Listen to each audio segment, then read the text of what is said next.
Abbaan koo haati koos obboleessi koos narraa dhukkubsateera. Adaraa du'aa naa godhatu. Abbaan koo akka inni fayyu argin qaba. Abbaan koo haati koos obboleessi koos narraa dhukkubsateera. Adaraa du'aa naa godhatu. Abbaan koo akka inni fayyu argin qaba. Assalamu alaikum warahmatullahi wabarakatuh. Nagaa keessanii jirtu nagaa kootti galanii rabbi tokkichaaf haa ta'u. Dhaamsa obboleessi keenya Abdiin uummata isaa yookaan immoo saba isaatiif dhaammatee isinitti himuu barbaadan jechuudha. Ittiin nagagganii naan jedha jechuudha.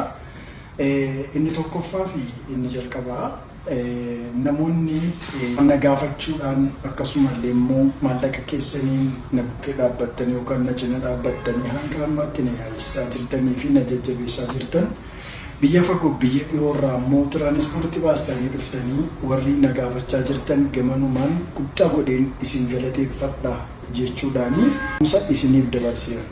Itti dabaluudhaan namoonni isa gaafachuudhaaf iddoo garaagaraatii immoo dhuftanii carraa isa argattanii gaafachuu warra dhabdanii akkasumas ittiin aartanii deebitaniin immoo sababii manicha yookaan immoo hospitaalicha keessatti namoota baay'achuu waan hin eeyyamneef isa kanas gamanumaan dhiifamaa isin gaafatee jira, dhiifama isiniin jedhee jira jechuudha.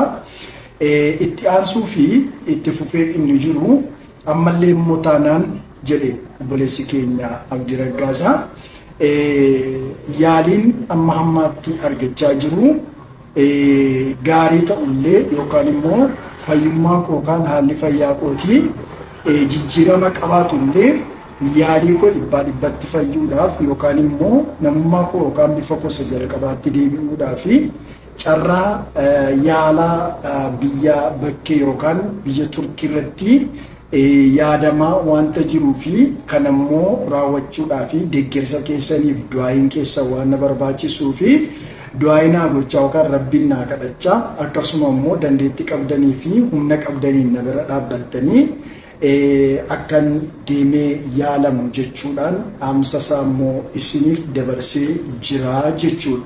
Akkasuma immoo namoonni biyya Turkii jirtanii fi informationii haala hospitaalaa biyyicha keessaa sirriitti beektan karaa keessaatiin na dubbistanii haalota jiran akkanaaf mijeessitanii na yaalchistan jechuudhaan karaa keessaa yookaan karaa telegiraamii akkasuma yookaan karaa waatsaappii fi akkasuma karaa fuula feesbuukii fi tiiktookii namoonni biyya Turkii jirtanii fi hospitaala naannoo sana naa mijeessuu dandeessan karaa keessaa na dubbisaatii na yaalchisaa jechuudhaan haala naa mijeessaa jechuudhaan dhaamsa kana isinitti dabarfatee jira jechuudha.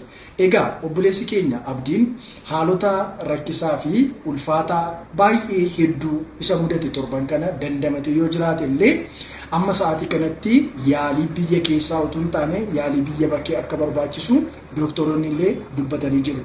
Kanaaf iyyuu Abdiin eenyuun qaba?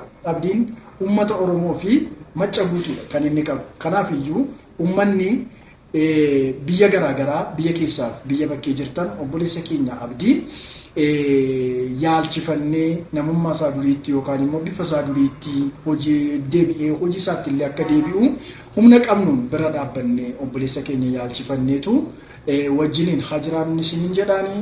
Assalaamu alaikum warahmatullahi wabarakatuh.